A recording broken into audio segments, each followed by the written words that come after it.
In the early hours of 6 of August 2005, a band of thieves broke into the vault of the central bank in the Brazilian city of Fortaleza.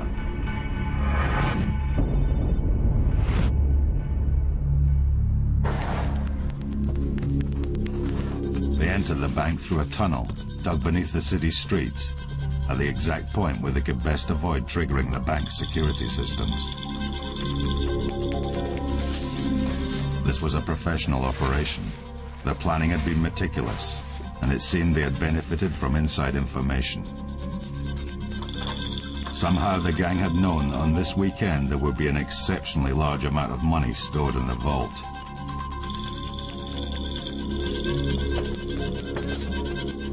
But the thieves weren't interested in just any money. They had a specific target in mind. Bypassing the cages of new notes, they headed straight for the millions of used 50 reais bills that had recently been returned to the bank for incineration.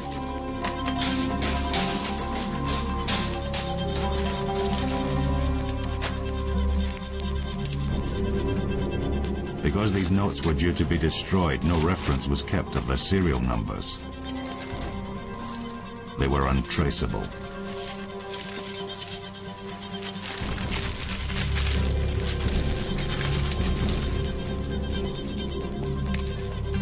Working carefully to avoid detection by the security cameras, they removed money weighing nearly 3.5 tons.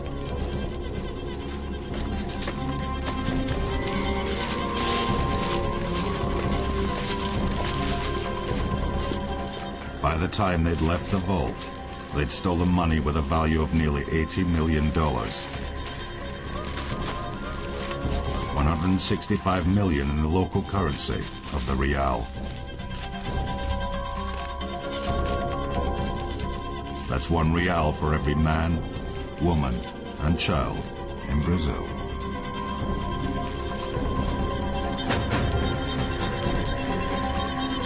They had pulled off one of the most ingenious crimes in history.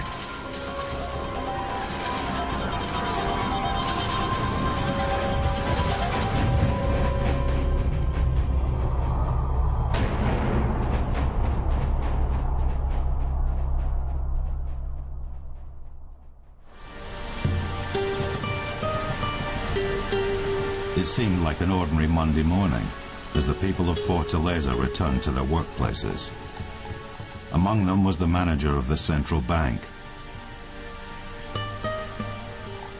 But for him, it would be the most extraordinary day of his life. Recebi essa notícia. Eu estou muito preocupado. Bom dia. Bom dia, senhor. Nós temos um problema. O quê? O cofre. Quem tá lá? É o Luiz. Vou depressa. Nós não temos culpa do que Eu não aconteceu. tô culpando ninguém, só quero saber o que aconteceu. Vamos lá, depressa, que eu quero ver. Luiz? Luiz? Sim, senhor. Quanto eles levaram? Não sabemos ainda, senhor.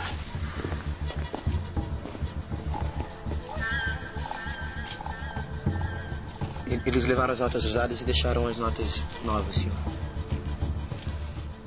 Como é que eles entraram aí? Foi por aqui, senhor.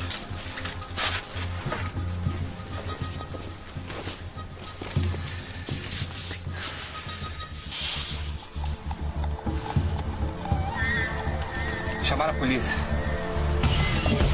The thieves had pulled off an astounding engineering feat. Entirely undetected, they'd dug an 80-meter-long tunnel, 4 meters below busy downtown streets. Skirting around sewage mains, they'd excavated tons of earth before drilling through a meter of steel-reinforced concrete. The thieves had shown extraordinary wit and skill to pull off such a deed. That takes a little grey matter.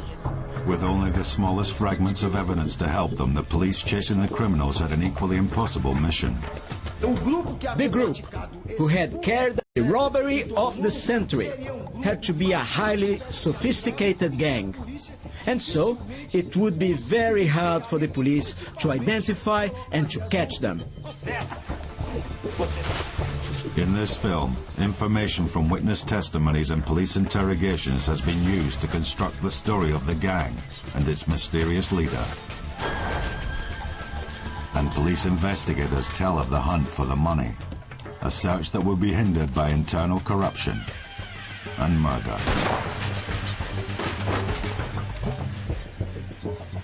There is a lot of corruption in the police. Many times the police knows where the criminal is, but doesn't get to him because the money builds the barrier.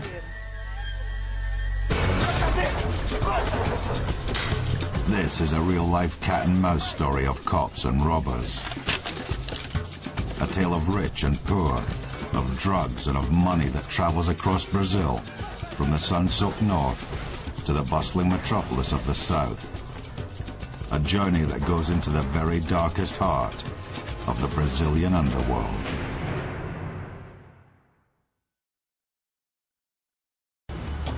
On August the 8th, 2005, employees at the central bank in the Brazilian city of Fortaleza discovered a hole in the bank's vault. Through them and spectacularly pulled off the world's biggest bank robbery. The police were now in a desperate hunt to track down the thieves.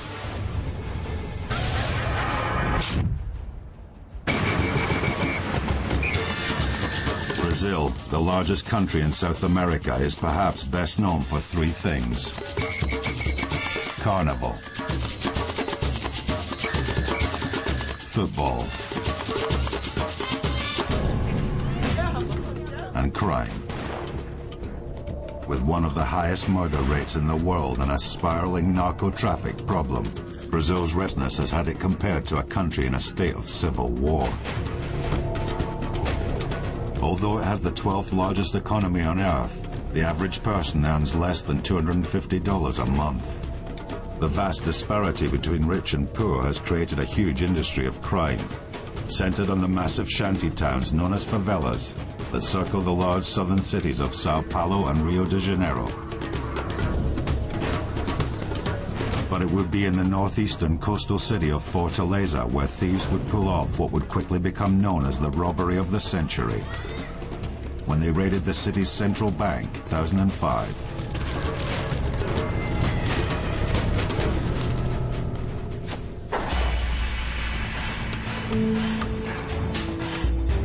One of the first men to arrive at the scene of the crime was local police investigator Luis Dantas. We were just getting ready to start work, and a few minutes before 8, we were called by the police chief Wagner from the federal police. We went to the central bank and straight to the vault. We confirmed that actually a few men whose identities were still unknown through a tunnel had entered the vault at the central bank. We learned that the amount taken by the robbers was a little over 164 million reais. I was shocked, but we didn't immediately get inside the tunnel. We waited. Perhaps there might be a bomb. Perhaps. The police began questioning bank employees. They suspected that the thieves had accomplices inside the bank who had tipped them off that there would be such a huge volume of used notes in the vault that weekend. A short while later, armed officers from the National Federal Police arrived. They would take on the dangerous task of exploring the hole.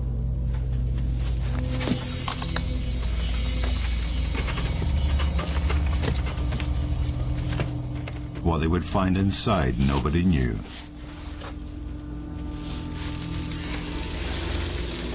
One of the first things the police saw was that the tunnel was kitted out with electric lighting.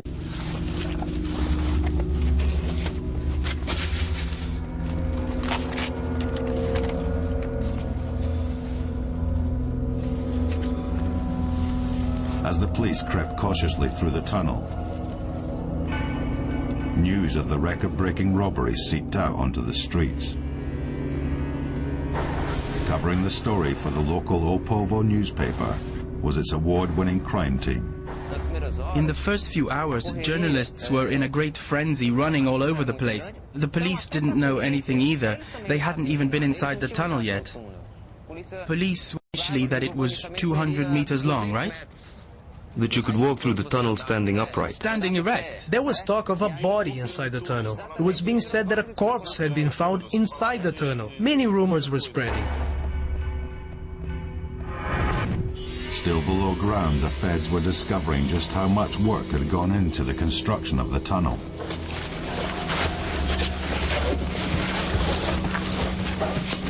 It was no ordinary bank robber's tunnel. It was 80 meters long and 70 centimeters tall, forming an almost perfect square shape. Much of it was paneled in wood.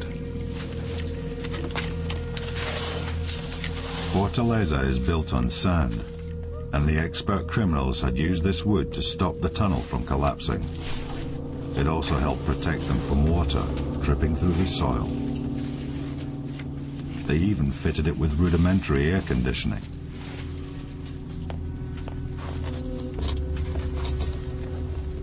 Eventually, the police reached the end of the tunnel, where it rose vertically 4 meters to the surface. As they climbed up, the officers had no idea of who or what may still be lying in wait. Back inside the vault, forensic experts were trying to figure out how the thieves had evaded the bank's security systems. Inside the vault, there were 5 surveillance cameras, and there were some movement sensors placed on the ceiling. They needed to hide from the 2 surveillance cameras that were facing the area. So as soon as they came out of the hole, they had to be careful, and got a wooden pallet and stood it upright in front of the hole, blocking the sightline of the cameras. In this way, they could come and go out of the hole without being seen by the camera. But also, what made things easy was the layout of the vault itself. There was a space between the boxes of money and the wall of approximately 50 centimeters, where people could walk easily, where the cameras couldn't see them and the sensors wouldn't capture their movement.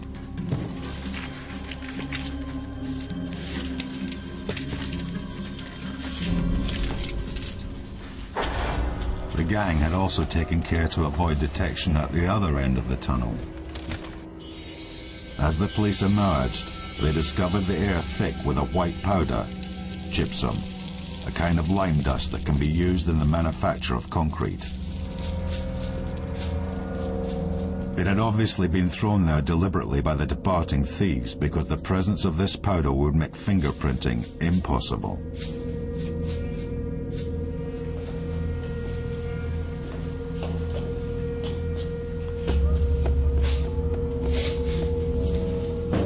As they edged through the deserted premises, they found digging equipment and samples of artificial turf. The thieves' hideout was a recently vacated commercial building a block away from the central bank.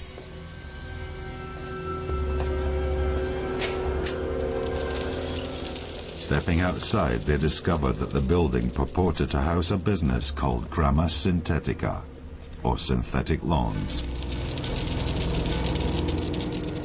Whoever owned this business could surely lead police to the gang. We went immediately to the State Chamber of Commerce, looking for the lease of the house. We got a copy of the lease of the property, identified the name of the leaseholder, then we got a copy of his ID document. In his photo, I found it unbelievable. He was wearing a hat. That was the first contact, the first information about Paulo Sérgio we had.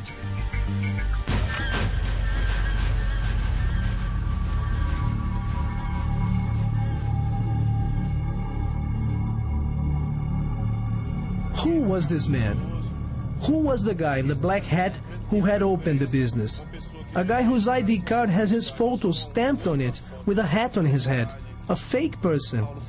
Paulo Sérgio is someone interesting and mysterious because the date he gives as his date of birth that's on his ID card is, by some coincidence, the same day on which the robbery was perpetrated. It's as if the climax of the plan had to be on that day. So that was the sign.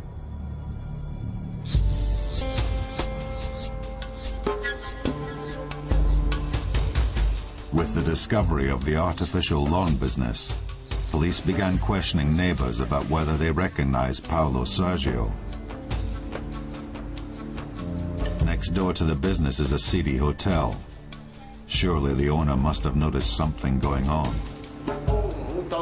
A guy called Paulo Sergio, right? He arrived in a van, parked the van, and the house stayed closed for 5 days.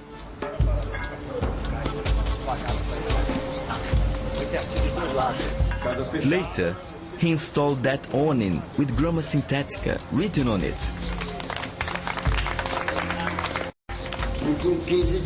15 days later, he started to bring some workers to make synthetic grass here in Fortaleza.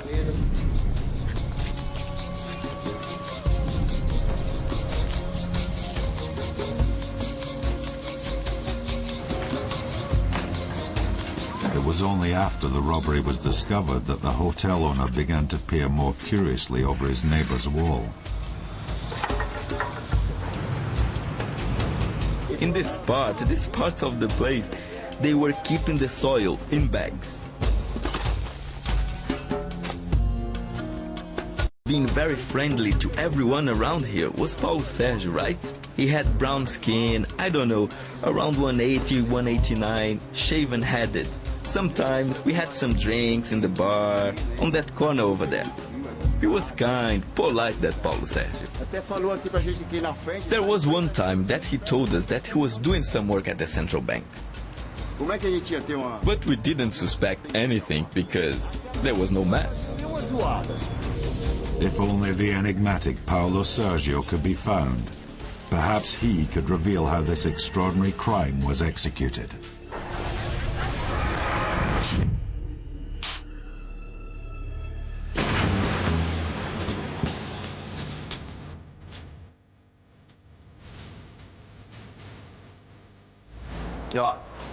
Putting a job like this together is a lot about organization.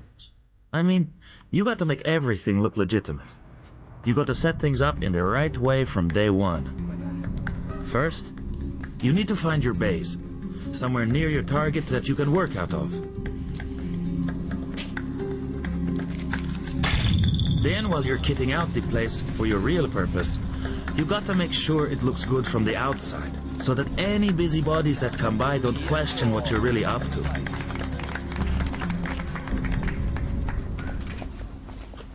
Then you have to pick the right team. It's like soccer. There's no point in having 11 strikers.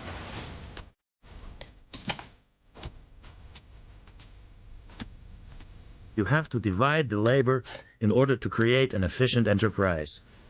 You need the guys we call armadillos, the diggers, right? On a tunneling job, that's pretty obvious. But there's a whole lot more. You need the engineer, a smart cookie who can figure out how to dig a tunnel that's not going to collapse and kill you all.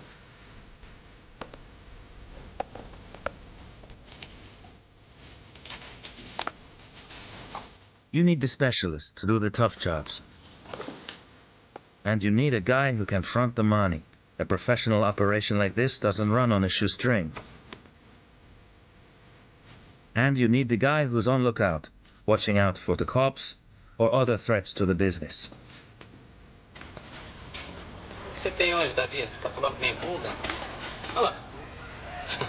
You need the guy that captains the team, who can lead the nut jobs and freaks who spent their lives in and out of jail. And finally, you need a guy like me, the front man, the guy who keeps the authorities off your back and makes friends with the neighbors.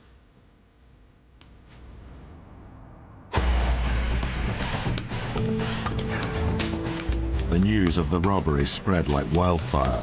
A gang who had stolen 164.7 million reais from the central bank had operated for many months under the auspices of a fake business that they had gone to extraordinary lengths to present as real, taking out adverts in the yellow pages and even handing out promotional baseball caps. And when the time came to steal the money, they had pulled off the robbery without using any weapons. This is what people were saying in their houses. These men don't deserve to go to jail. They should be congratulated. They did this robbery and nobody was harmed. The thieves had shown extraordinary wit and skill to pull off such a deed. That little grey matter. You need more than just courage and boldness. The police's investigations were now twofold. Forensic teams in the vault, tunnel and house looking for pieces of evidence, and officers on the street trying to find out if anyone had heard anything suspicious. We found somebody who heard about some men from another state wanting to buy some cars. Desejosos de comprarem alguns veículos. And that to pay for those vehicles, they had 1 million reais in cash. This information would lead the police to realize just how quickly the gang and the money had spread.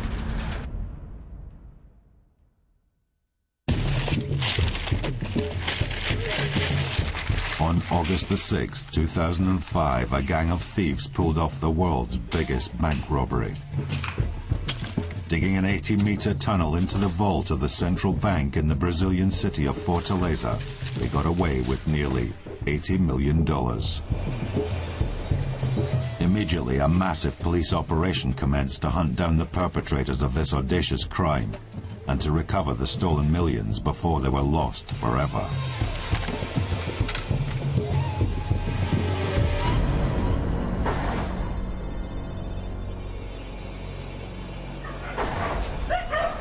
In the building from where the men had dug the tunnel, police struggled to find forensic evidence due to the precautions the gang had taken to prevent fingerprinting. But they had been able to obtain a photograph of the man who had rented the premises. Many neighbors recognized Paulo Sergio, but there were few other leads.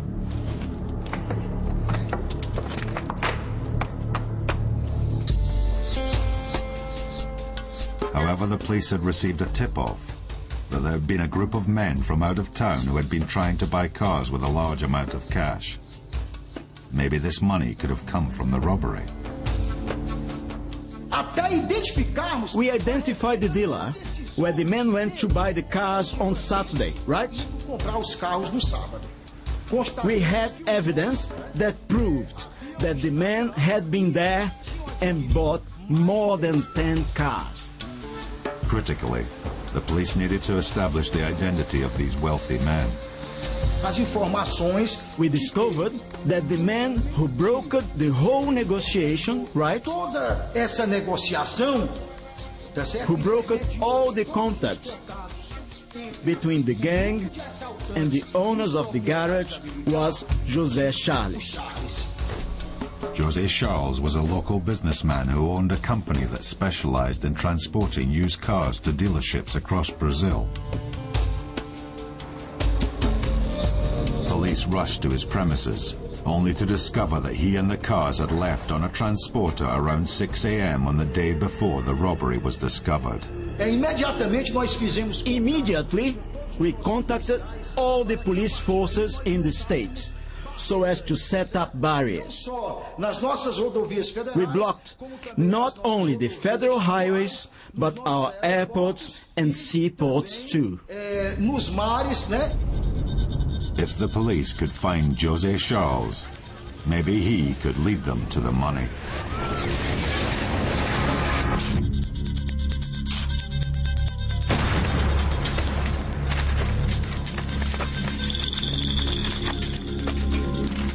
Okay, so you've dug the tunnel.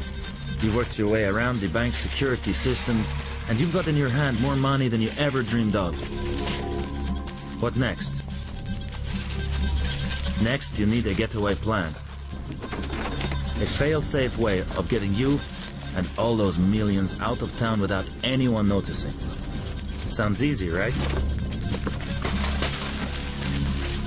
But remember, we're talking about several tons of money here. Over 3 million individual notes. If you stack these notes on top of each other, they'd make a pile nearly 33 kilometers high. That would reach from the Earth into space.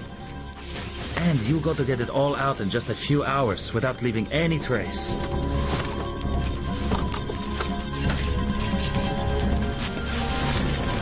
So you need to make sure that you've got the cars and the vans all lined up with engines running. You've got to make sure you've got decoys in case anyone's following. And it's no use sending just anyone to get the cars. Ideally, you need someone who the feds can't connect to the crime. Not directly, anyway.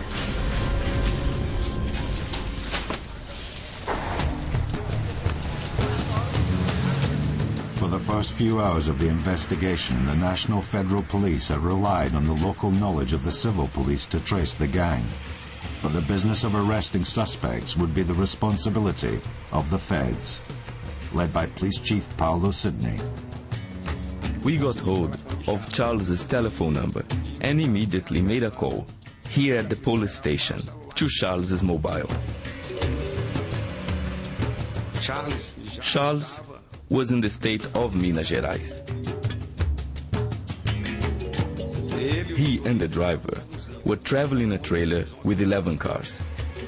The police asked José Charles to stop. His driver pulled into the next police highway checkpoint. The feds searched the cars and made an incredible discovery.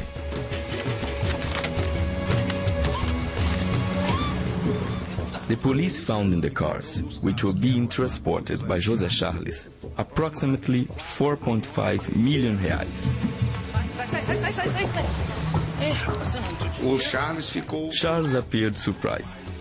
After the police found the money inside the vehicles, he claimed that he knew nothing about the money, that he was only the owner of the transporter, and that those cars were being taken to be delivered to his clients in the city of São Paulo.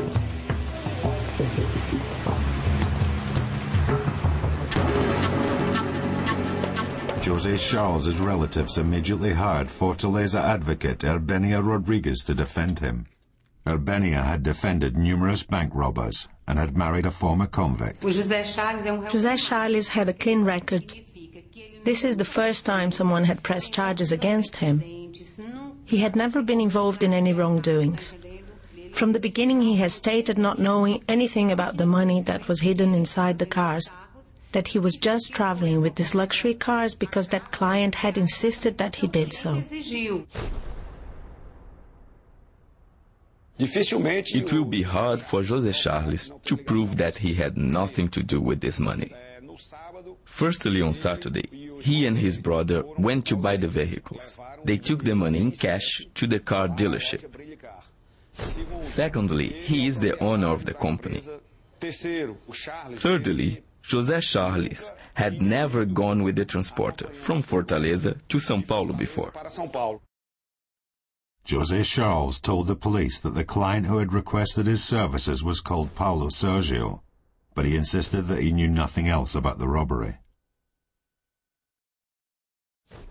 But on the transporter, there were only 3 of the supposed getaway cars. What had happened to the other 7 cars the thieves had bought? And more importantly, the other 160 million that had been stolen. With Charles professing his innocence, the police turned their attention to the proprietors of the car dealership who had sold the vehicles.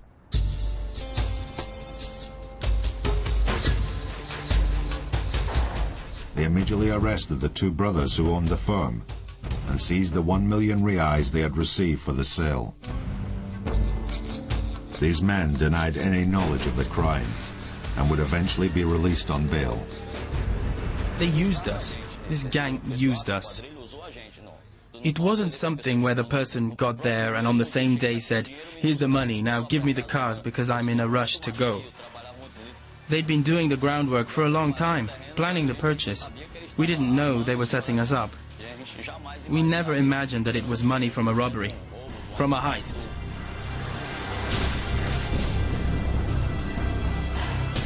Contradicting José Charles, the owners of the car dealership claimed they had never met a Paulo Sergio, but said that accompanying José Charles in the negotiations were his brother, Marcus Rogério, who police knew had previous convictions for bank robbery, and a third man they described as a smartly dressed businessman from Sao Paulo.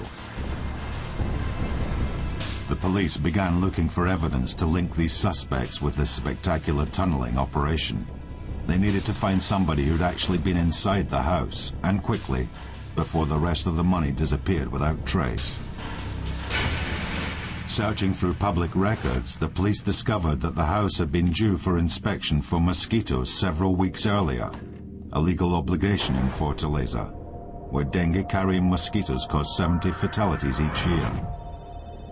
If they could find the mosquito inspector, then perhaps they could identify the tunnel diggers.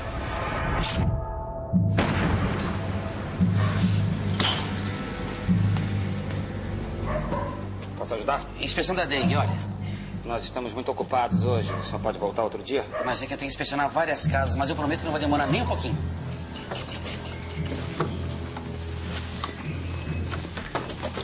Paulo, tem um cara da dengue aí fora. E aí? Ele quer entrar aqui, tu acha?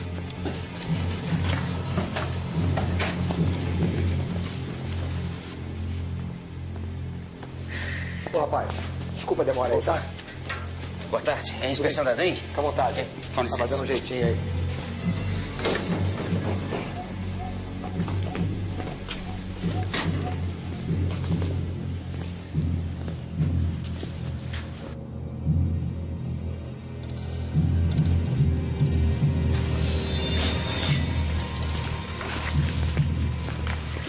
Aqui é importante.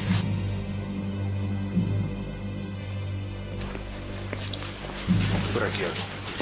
Boa tarde. Boa tarde. Isso.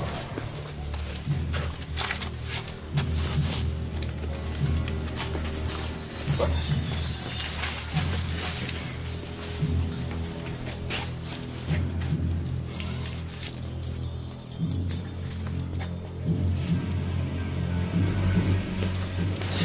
É só um quarto de dormir.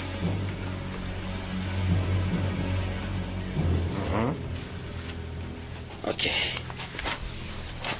Boa tarde.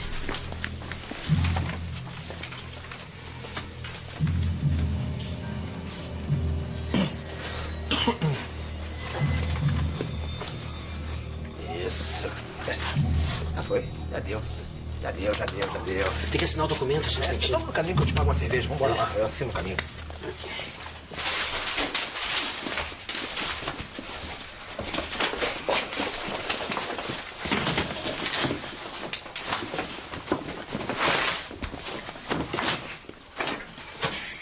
The mosquito inspector told police he had seen men covered in dirt in the house. He recognized Paulo Sergio from his picture, and a man called Antonio Jusifan Alves dos Santos, better known as the German. The German, a convicted bank robber, was also identified by employees at the car garage, who said that he had been there several times with José Charles and his bank robber brother. All three men were childhood friends from the same hometown, Boa Viagem, 220 kilometers to the southwest of Fortaleza. The police began searching for the missing millions in the arid drylands of the northeast. 3 days after Shaw's arrest, news broke that a man had been seen at a gas station in one of these poor northeastern towns dropping bundles of 50 real notes. In a region where the average daily wage was less than 20 reais, the news had created quite a stir. The gas station was on the road to the German's hometown. The name Boa Viagem means good trip, but police and media visiting the town faced hostility from the locals. Occupants of the town were warned that if they spoke to outsiders, they would be killed. These were not idle death threats. With Brazil's huge murder rate, the disappearance of people is all too common. Informers were unsurprisingly scarce. There may have been money hidden in these arid drylands, but the police were unlikely to receive any clues from the locals. Fortunately, they were about to receive a clue about the Germans' whereabouts from an altogether different source.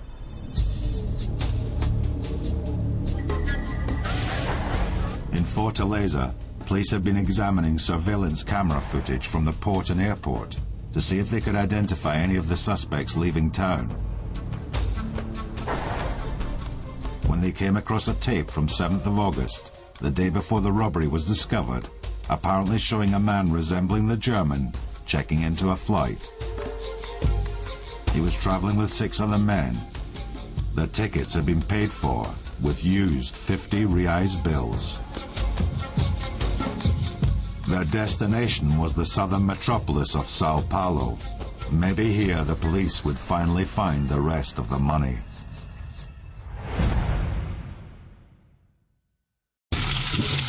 On August the 6th, 2005, a gang of criminals pulled off the world's biggest bank robbery. Quantas levaram? Sabemos ainda, senhor. Digging an 80-meter tunnel beneath the streets of Fortaleza, the men walked away with nearly $80 million.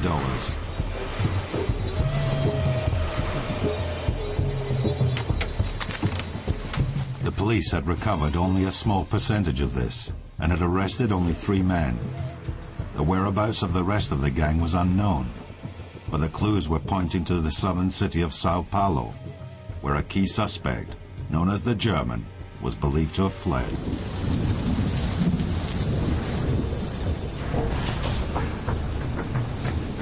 Sao Paulo is the financial powerhouse of Brazil, with an economy larger than the whole of the rest of South America combined. It claims to have more helicopters per capita than anywhere else in the world. On street level, such wealth has seen a burgeoning middle class grow. But the city is not without its problems, as the crime team from the Jornal da Tarde newspaper daily witness. São Paulo is the city of contrasts. I think there's a middle class of 3 million consumers, people who buy cars, travel by plane, go to shopping centers, bars and restaurants. But there's an army of dispossessed, of, I think, some 10 million people who don't even have a proper place to live. Skirting the city are miles and miles of shanty towns. There is a lot of violence, drugs, murder, robbery. Today, actually, we published an article which said that São Paulo has 20 murders a day. This is compared with the war in Iraq, where there are 27 killings a day. Here, there are 20, so it shows you that we don't have a civil war here yet, but we are getting there. The police believe that the German and other suspected members of the gang had flown to Sao Paulo the day after the robbery. But there was another reason for concentrating police work in the city. It had already been the scene of a well-planned tunnel robbery. Well, when it was reported that the Banco Central had been robbed using a tunnel, and that the tunnel was a very well-designed mega-tunnel, we in São Paulo were, let's say, very interested, because only last year, a few months before, we had a very similar robbery here.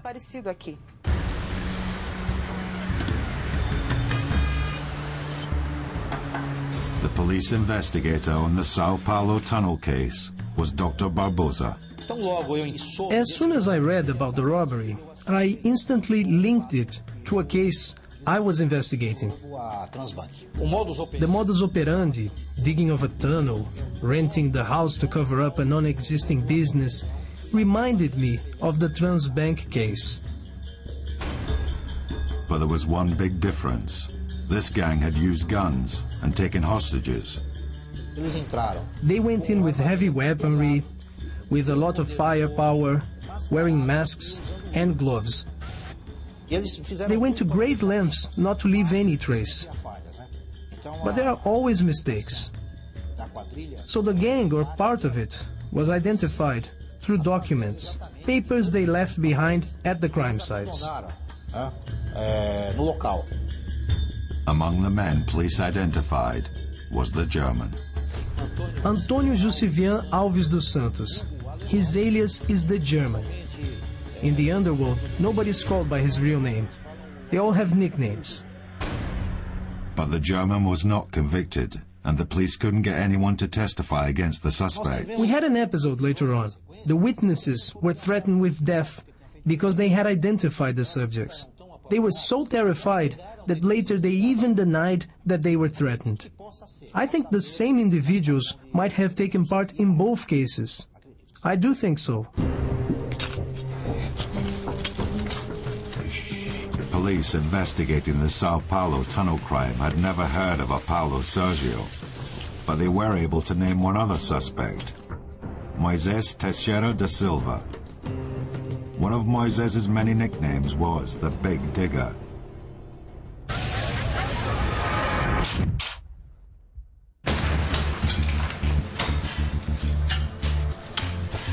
When we set out to dig that tunnel, we had no idea it would make us famous the world over. After all, we weren't digging for glory, we were tunneling for gold. Some people say this crime is genius.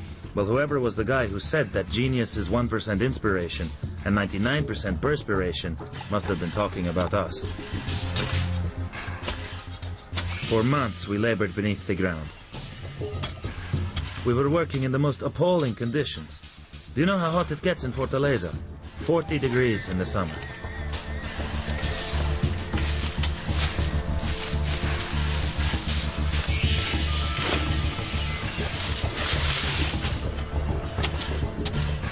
And this digging, well, it wasn't just a question of picking up a spade and getting stuck in. We're talking about a tunnel 80 meters long, 70 centimeters high. A tunnel that skirted around underground cables that could have fried us alive. And sewage pipes that could, well, but they could have left us in a real mess. We had to break through earth, through concrete, through steel, and figure out how to get around all the bank's security systems. Digging a tunnel like this, you need guys who know what they're doing. There's no point in taking a novice, no room for anyone on a free ride. You need men with experience, guys that can figure their way around any engineering problems. You need someone that knows when to use the big tools and when to take a more subtle approach.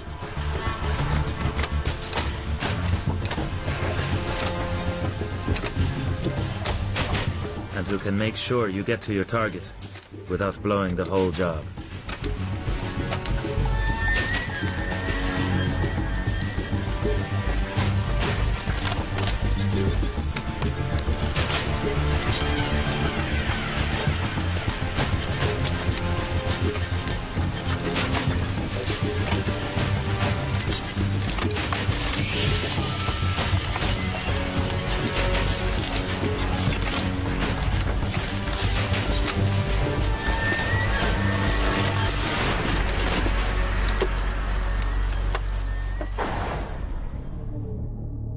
Moisés had a string of convictions for robbery and violent crime. Police also believed he had traveled on a plane that had carried the German from Fortaleza to Sao Paulo the day after the central bank robbery. Not only this, but he had been involved in a third tunnel crime. Not far from the Transbank house are the remains of what was once South America's most notorious prison, Carandiru. In 2001, Moisés had been serving time there when the biggest jailbreak in Brazilian history took place. The route by which the 108 men escaped was via a tunnel. The police now had one man who linked the three major tunnel crimes in recent Brazilian history: the central bank robbery, the Transbank heist, and the Carandiru jailbreak. But they had no idea where Moisés was hiding. The police could now add to the list of possible suspects for the Fortaleza robbery the 107 men who'd escaped with Moisés from prison, but the feds would need more solid evidence.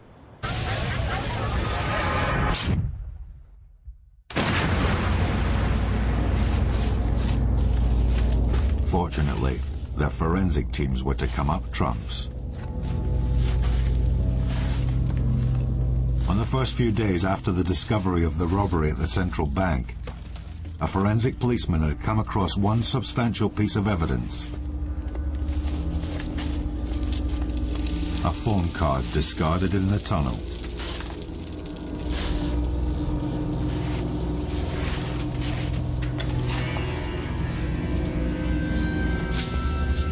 They were able to use this phone card to trace its owner and set up wiretaps. Se liga, se liga.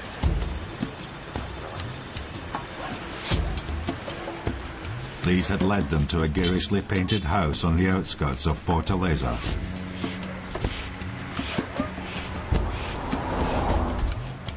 É isso aí. Atenção, é uma Pajero preta com a placa de São Paulo. Isso.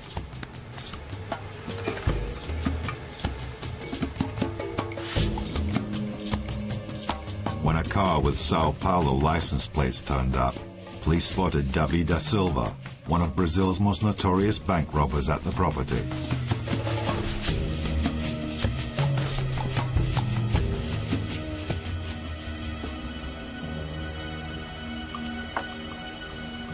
A few moments later, two men emerged from the house, who were already on the list of police suspects.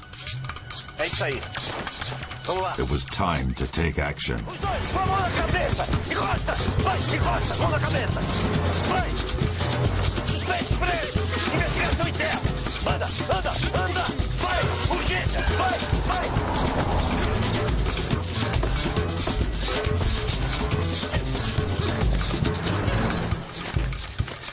Inside the house, the police found three more men sorting through bundles of 50 reais notes, all clearly wrapped in central bank bands.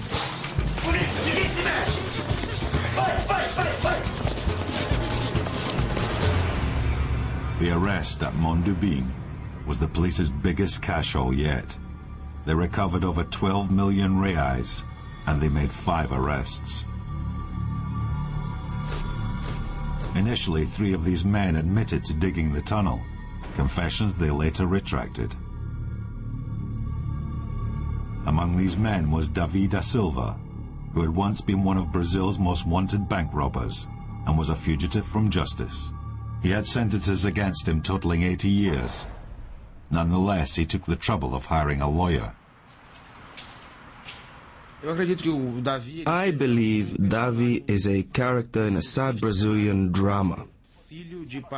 Some son of poor parents who didn't have the opportunity to study, who found himself without options, condemned to a splendid wastefulness, struggling for some form of survival.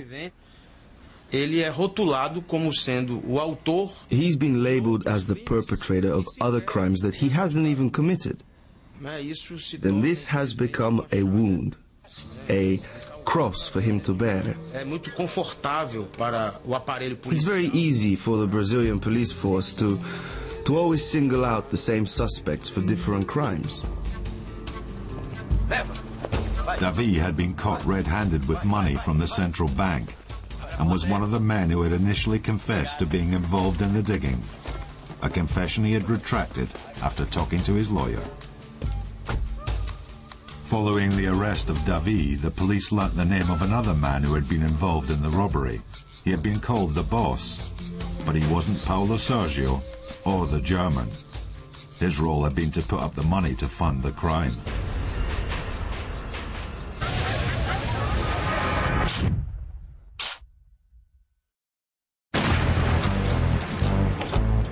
Running the gang was like running any business.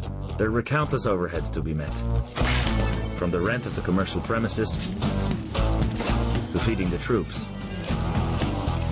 relocating staff, feeding the troops some more. Then there's the tools and other equipment that had to be bought and replaced when they wore out.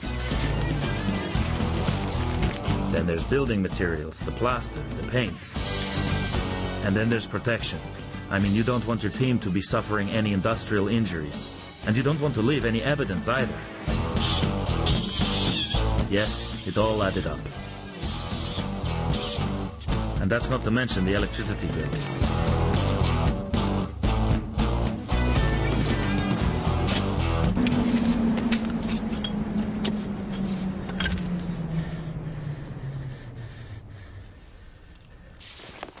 That's why you need the money guy.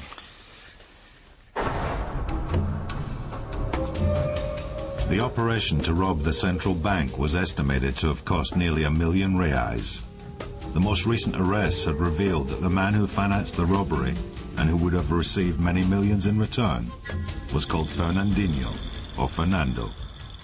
Beyond that, the police had no leads. But other people knew exactly who the money guy was.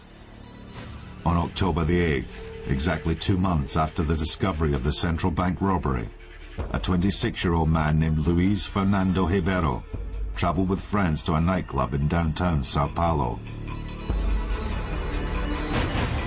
As he got out of his car, he was approached by 2 men. They grabbed him round the throat and bundled him into the back of their car and drove off into the night. The kidnappers knew that this 26-year-old man was the financier of the central bank robbery.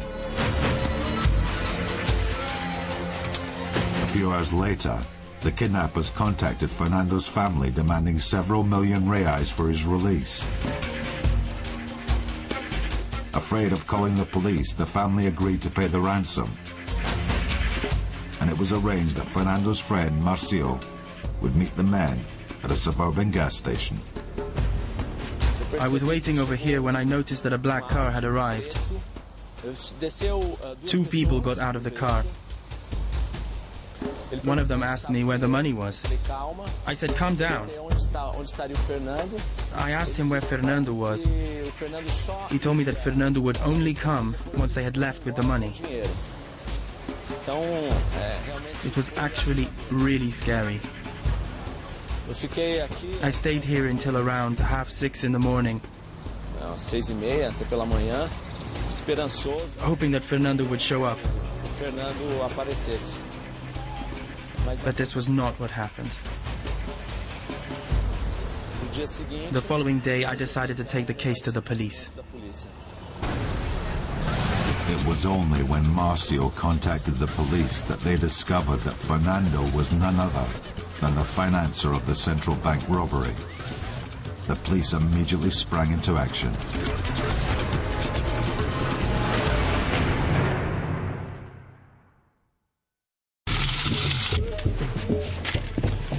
In early August 2005, the world's biggest bank robbery took place in the Brazilian city of Fortaleza. A gang of men had dug an 80-meter tunnel beneath the city streets and escaped with nearly $80 million.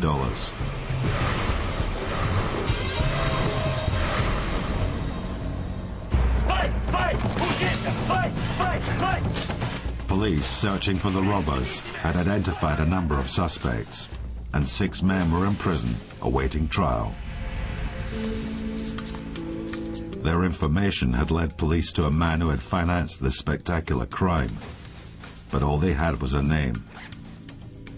The true identity of this man was revealed only following an apparently random kidnapping in Sao Paulo.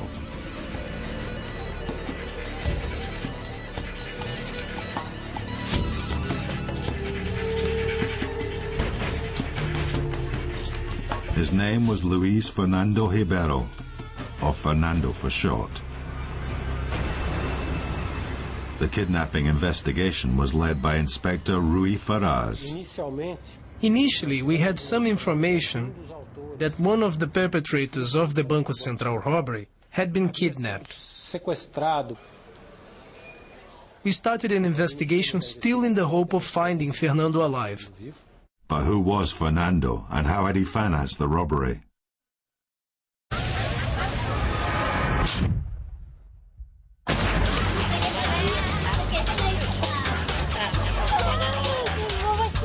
Fernando was born into a poor family in Capão Redondo, one of the biggest shanty towns in Sao Paulo. Fernando! Ó, entrega essa parada aqui pro Osvaldo na moral. Agora vai! As a young child, he had been drawn into the drugs trade.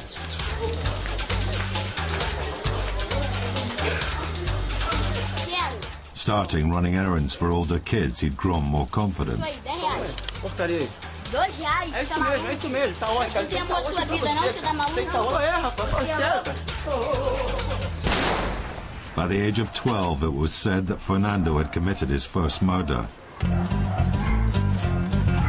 It would not be his last. Through his teenage years, he was employed as an assassin by local drug lords. He was estimated to have killed over 100 people. But Fernando wasn't satisfied with doing the bidding of others. He wanted to be the boss.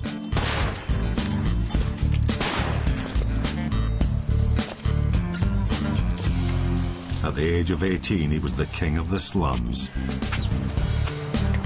In the region where Fernando lived, he was a Robin Hood figure. He looked after the people who were loyal to him. Violence had brought Fernando to power, but to maintain it, he needed the trust and support of his community to protect himself from rivals and from the police. Seu Fernando! Seu Fernando! Pode deixar que eu resolvo.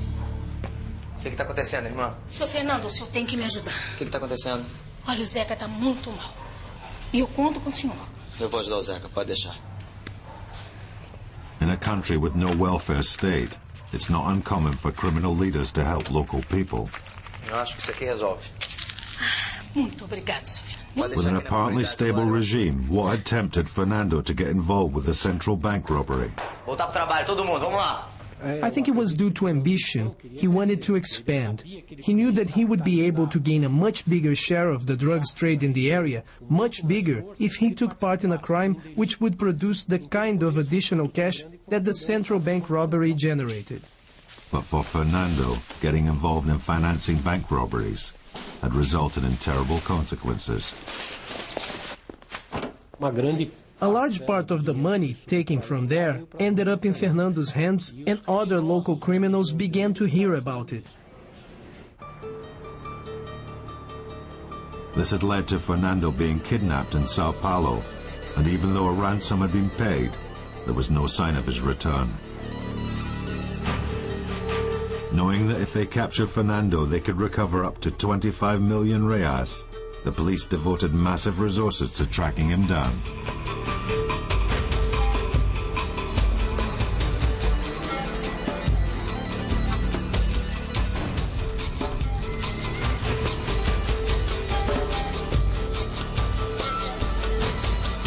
But for the financier of the central bank robbery, it was already too late.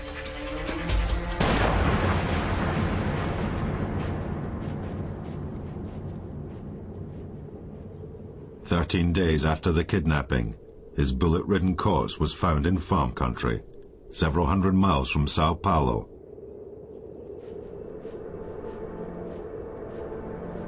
The central bank robbery had claimed its first victim. Police worked frantically to discover the identity of the kidnappers, suspecting they would be fellow members of the gang. Several days after the kidnapping, startling information was uncovered. It seemed that Fernando's kidnapping had been carried out by members of the state police.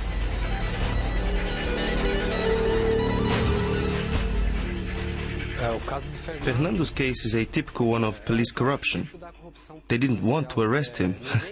They could have arrested him and solved the crime and caught the whole gang. But what did they want? His money. Because they knew there was a lot of money involved. There is a lot of corruption in the police, perhaps because of the low wages. A policeman on the streets or a detective at the start of his career earns 1,000 reais. This is ridiculous. He can't pay for his rent, his food, school for his kids with that. So he gives up. When the criminal comes along and offers him that 1,000 reais that he earns in a month for one morning's work, for a minute's work, he's going to find it very difficult to resist. The policemen who had allegedly kidnapped and executed Fernando were arrested by Inspector Ferraz. Unfortunately, we believe police from this department were involved, and they're being tried, and we're waiting, hoping that these corrupt policemen will be convicted and sentenced for their part in this case. These allegedly corrupt policemen weren't working for themselves, but supposedly for a small group of local criminals who were jealous of the fortune that Fernando had earned from the central bank robbery. But by killing Fernando, these men had stepped on the toes of Brazil's biggest mafia organization, the PCC. Fernando, he took part of the money that he earned from the drugs trade and gave it to the leaders of the PCC. And because of this, he was highly regarded by the PCC bosses. So the PCC started demanding a response to Fernando's death. In the eye for an eye culture of the Brazilian underworld, this would mean death for at least one of the men behind Fernando's kidnapping. He was captured by PCC members inside the slum area, and he was killed in very violent circumstances. They cut off various body parts with an electric saw. His body was burned, and they discarded the corpse. It took several days to identify the remains. The central bank robbery had now led to at least 2 murders. By the end of October, the feds had recovered less than 12% of the money and failed to capture any of the suspected leaders of the digging. The German and Moises had disappeared in Sao Paulo. Fernando had been killed, allegedly by members of the police, and they still had no clues as to the true identity of the front man, Paulo Sergio. In spite of this, the federal police were making some progress. The day the robbery was discovered, it was clear that the crime could not have been successfully executed without the gang having inside information about the bank and its vault. But the police had been unsuccessful in identifying who those insiders might be. Until they received a tip-off in early October that a former security guard from the bank was spending lots of money and had set up a loan sharking business. The police today, 80% of the cases are resolved through anonymous denounces. The investigation is much more a denunciation than a proper investigation. Someone goes and blows the whistle, hands the information to the police, and then they go in and carry out the scientific procedure. The police immediately swooped to arrest the former security guard, Deusimar Neves Queiroz, who confessed that he'd been paid 200,000 reais by 2 men to provide information about the location of the vault in the bank. But Deusimar was a very small fish for the police to catch.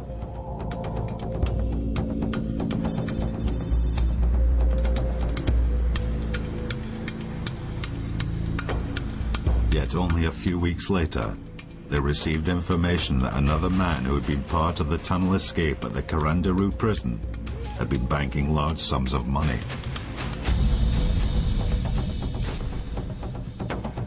The arrest of Pedro José da Cruz, better known as Pedrao, was a significant breakthrough for the federal police.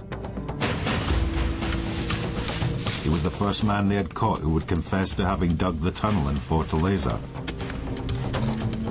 And, in a signed deposition in front of a judge, he outlined exactly how the gang worked. Eu recebi a minha parte.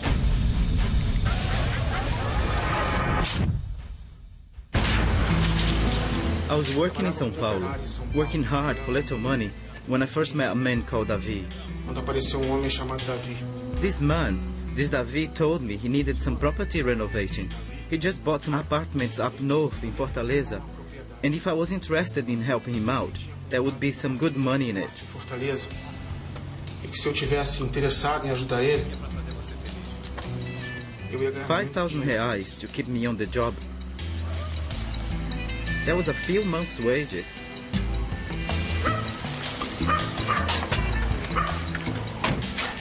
He met me at the airport in Fortaleza and took me to the house at 25 Rua de Março, the Grama Sintética house. Hey, Paul. Pedrão. Paulo Sérgio Pedrão. A week passed before I realized the real purpose of the renovation. By then, I knew enough about the guys to realize that I knew too much to get out of the job. I was in the morning shift, digging away. for hours in that dark tunnel. To help shovel the earth out, we cut some large plastic containers in half. Then the trays would be pulled through the tunnel on a pulley system from the main building.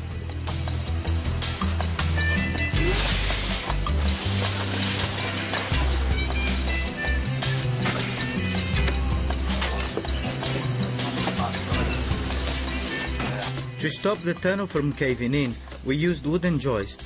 900 of those things, each weighing a kilo. Just bringing them in the house was hard work. Different bosses had different responsibilities. The man calling himself the German did a lot of the measuring. Paulo, he was the administrator.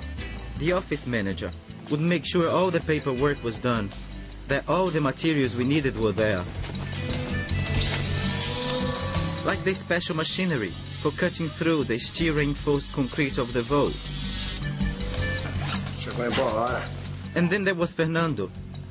He was the money guy from São Paulo, and he'd show up every 20 days or so.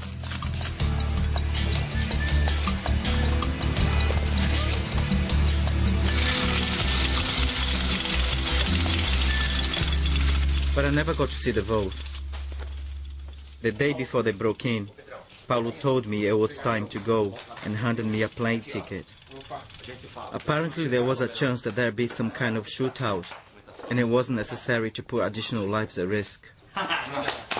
I flew back to São Paulo to await the delivery of my share. Pedrao's confession was a major breakthrough for the federal police.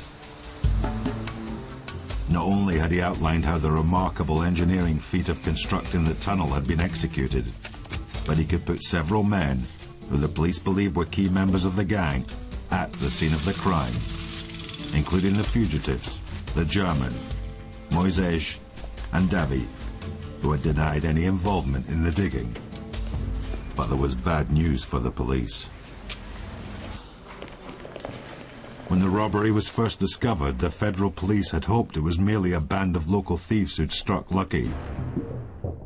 But for months the media had speculated that the robbery was in fact the work of the PCC, Brazil's most fearsome mafia organization, and the same group that had brutally avenged Fernando's death. Pedrao was linked to a number of crimes perpetrated by the founders of the PCC, crimes which allegedly involved both Davi and Moisés. The conclusion that the central bank robbery had been the brainchild of the mafia, and that many of the stolen millions had fallen into their hands.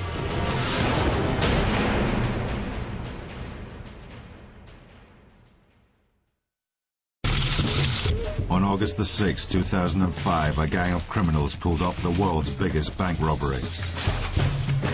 Sabemos ainda, senhor. Digging an 80-meter tunnel beneath the streets of Fortaleza, the men walked away with nearly $80 million.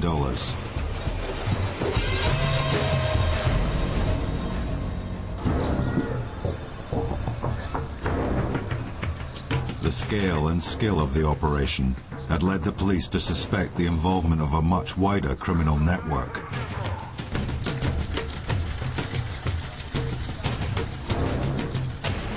Here in São Paulo, we have a criminal organization which was formed in prison and which called itself the PCC, or the Premier Command Capital.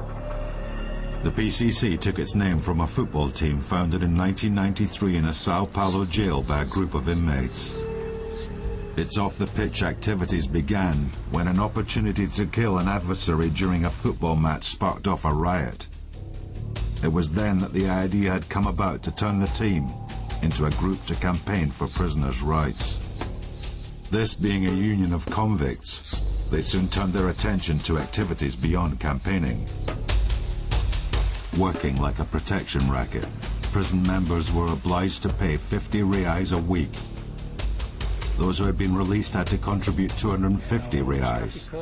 The drug dealers, the bank robbers, give money to the PCC. Because the PCC controls all the penal of São Paulo. And the safety of these drug dealers and these bank robbers when they're in prison depends on who runs the prison. The fact that someone doesn't contribute could lead to him being killed in prison. The PCC quickly took control of drug trafficking in Sao Paulo, as well as plotting robberies and kidnappings. Sometimes these crimes were planned by the PCC leaders, other times by lower members, but the PCC would always receive a percentage of the spoils.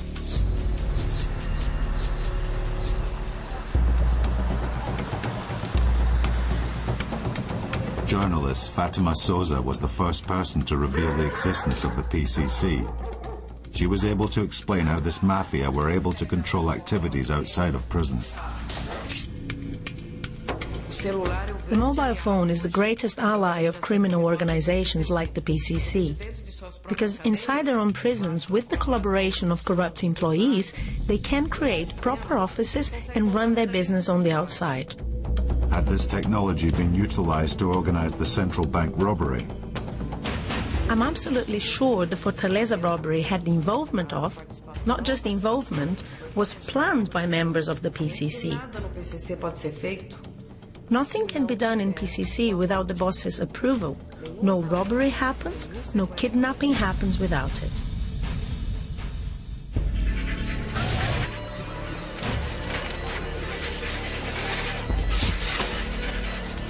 The gang who had pulled off the robbery at the central bank had been very organized. They'd raised finance to rent houses and buy machinery. They'd skillfully constructed an 18-meter-long tunnel with air conditioning and lighting. They'd moved several tons of money out of Fortaleza without detection, and the leaders of the crime had so far evaded capture. Could they really have done this without the knowledge or support of a larger organization? It seemed unlikely, but there was no concrete proof that the PCC were involved. And the arrested men all denied their connections to this mafia. The only way to find out the truth was to speak to someone who knew this notoriously secret organization from the inside.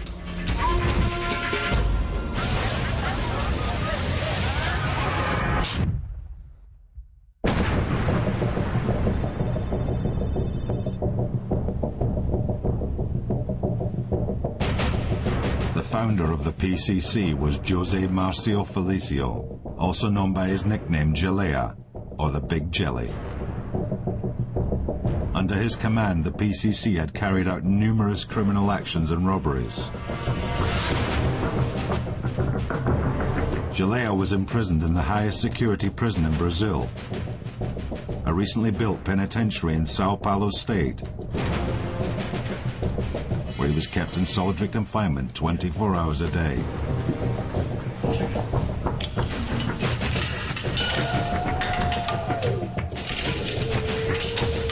There were many stories about the PCC under Gelea's leadership.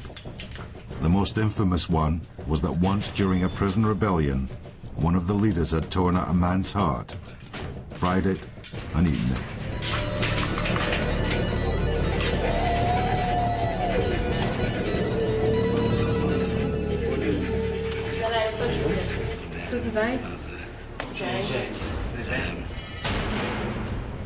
It all started due to the suffering that we are going through. We had to unite in order to oppose the injustices from the prison system. Then the movement grew, and it took a very different direction from what was originally intended. I run it like it was a business. I like to be involved and know all that was happening out there, everywhere, in all those prisons. I even had a prison cell with all communication equipments, telephones and things like that.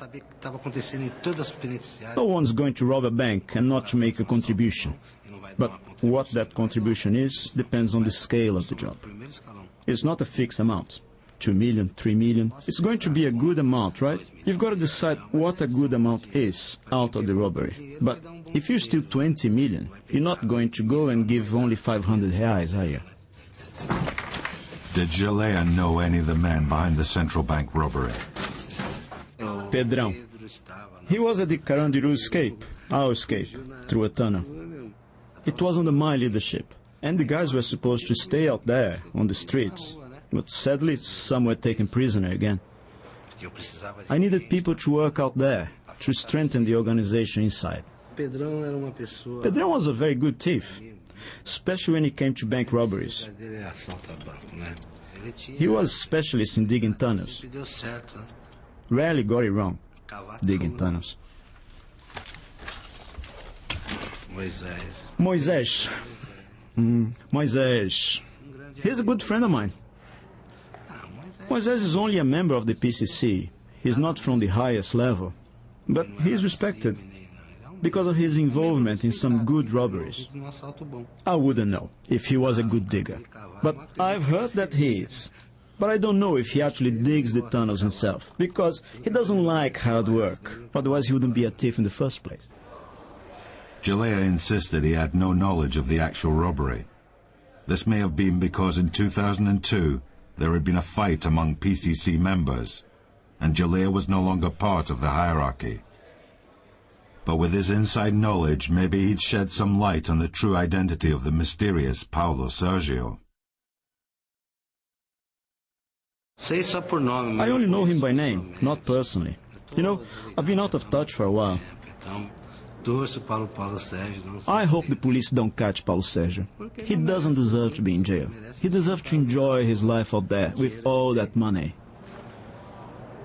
God bless the money and the person who took it.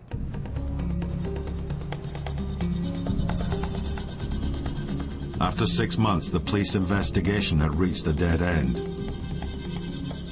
It was impossible to prove the PCC's direct involvement, even though it seemed certain they would have received many millions of the money.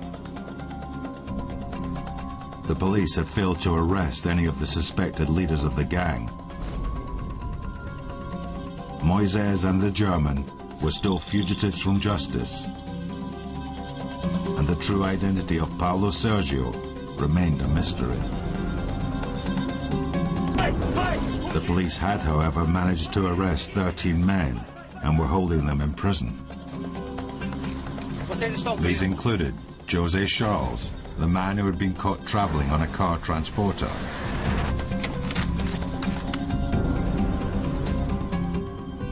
David and the 4 other men caught with 12 million reais in a house in Fortaleza. And Pedrão, an alleged PCC member who had confessed to the digging. In addition to this, they had arrested a former security guard who had confessed to helping the gang with technical details about the layout of the bank. It was time for the trial proper to begin.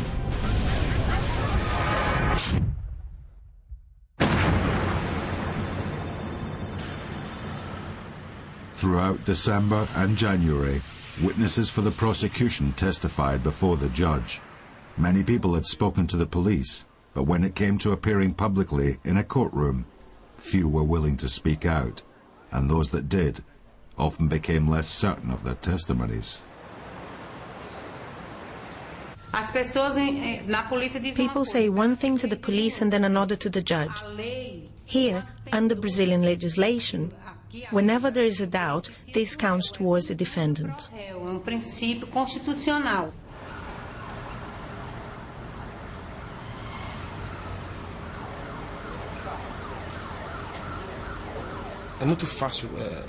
It's very easy to place responsibility on anyone who happened to have taken part in this robbery.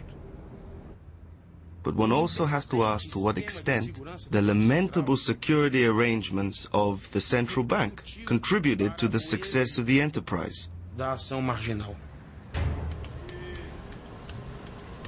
Security around the courthouse was tight. With hardened criminals like David da Silva in the building, the feds were scared that the PCC may stage an attack.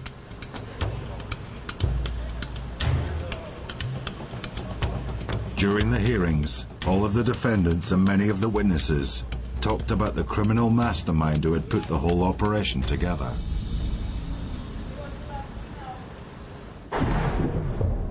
Who was this mysterious guy? He arrived in a van and the house stayed closed for 5 days. I found it unbelievable.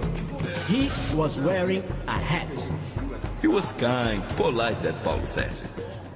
The first information about Paulo Sérgio: brown skin, I don't know, around 180, sometimes. We had some drinks in the bar. Who was the guy, the black hat, who had opened? There was one time that he told us that he was doing some work at the central bank.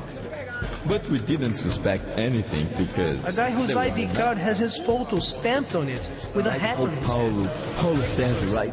Paulo Sérgio is someone interesting and mysterious because the date he gives as his date being very friendly to everyone around here was Paulo Sérgio. It's as if the coincidence of the plan had to be on that day. The robbery was perpetrated. The first contact, the first information about Paulo Sérgio we had.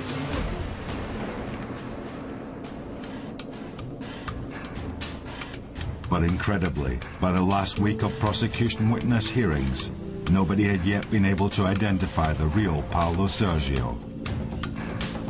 Then, on January the 16th, 2006, a new name entered the proceedings, when a witness from the car dealership claimed that he'd seen another man accompanying the German in the negotiation of the purchase of the getaway cars. The man's name was Marcello Marchini. This news created quite a stir. Marchini was a known felon from Sao Paulo.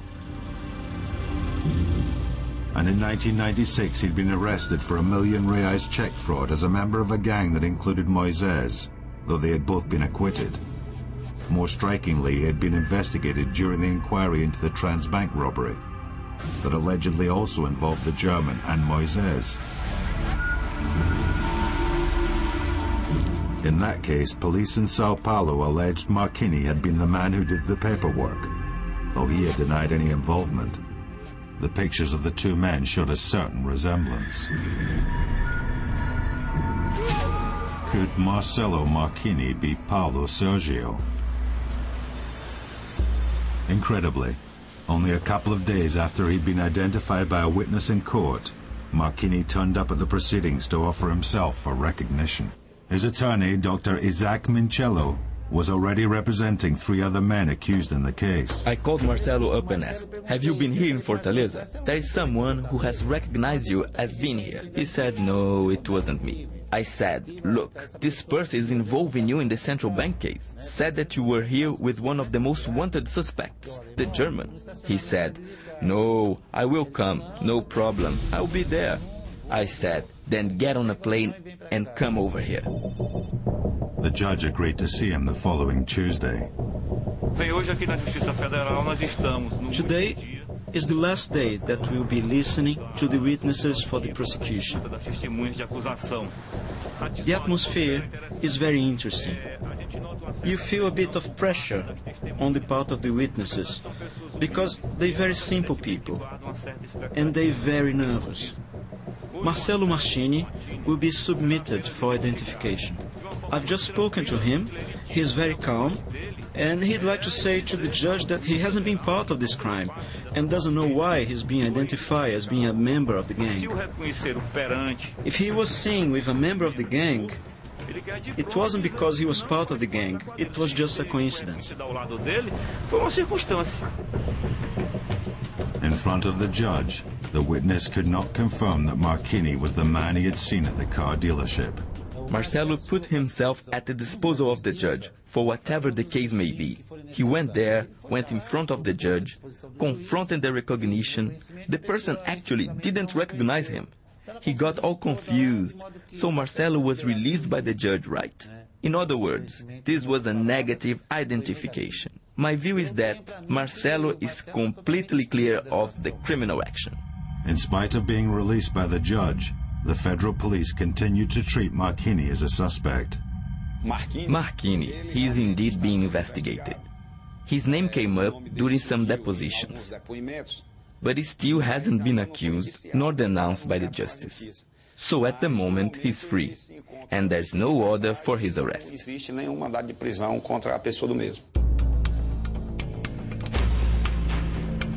As the court adjourned, Paulo Sérgio continued to elude police, and the whereabouts of the money was still unknown.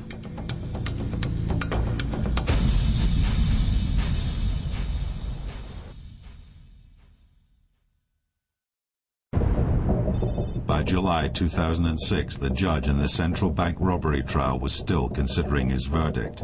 No new names had entered the trial, and the police had still failed to identify the criminal mastermind behind the case, the mysterious Paulo Sergio. The police are still looking for Paulo Sergio, right? But we haven't reached the person who is Paulo Sergio yet. But I believe that our continued efforts will lead us to him, and we will ultimately catch him. I don't believe the police will arrest the heads of this crime, just like they didn't in so many other cases. It's been months since the robbery, and still there is no sign of these people. I personally cannot understand how the police can arrest part of the gang and not identify the rest. And not, even now, where is the money? The thieves had stolen nearly 165 million reais, and less than 20 million of this has been recovered to date. So really, who had benefited from the stolen money? If my clients eventually are convicted, well, it is possible the money they paid me with may have come from the central bank. Honestly, it would not make me feel bad, not at all. Why? Because it was spectacular. Very well engineered, nobody was killed, nobody got hurt, nobody's life was at stake. They worked really hard for that money. They sweat for it, dug a tunnel, 3 months. It gets really hot in there. Here in Fortaleza, you have been there, experienced the 40 degrees. Imagine inside a tunnel, how much more could the temperature rise? They sacrificed themselves. Whilst the gang members will each have received a cut, police suspect the lion's share of the money is being used by the PCC to fund their activities, including drug trafficking and kidnapping. The logic of the crime is capitalist. What you take in one robbery is to finance another robbery, and so it gets bigger and bigger and bigger. One robbery pays for other robberies. With a robbery, you can buy weapons. You see, with the weapons, you can carry out other robberies. This 164 million, without a doubt, wasn't divided up between the participants. No way. That's an absolute fact. But the only man who knows the truth is still at large.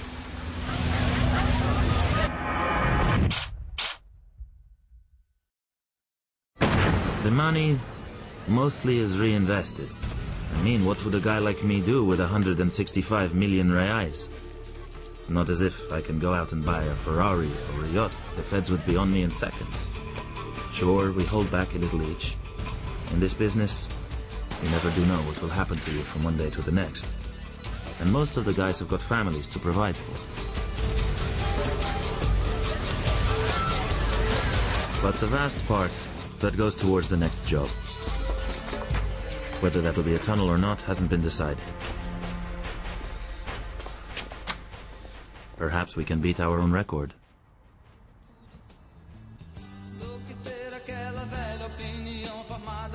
If I can get the guys together again, then maybe we can go for it. I just have to pick the right team.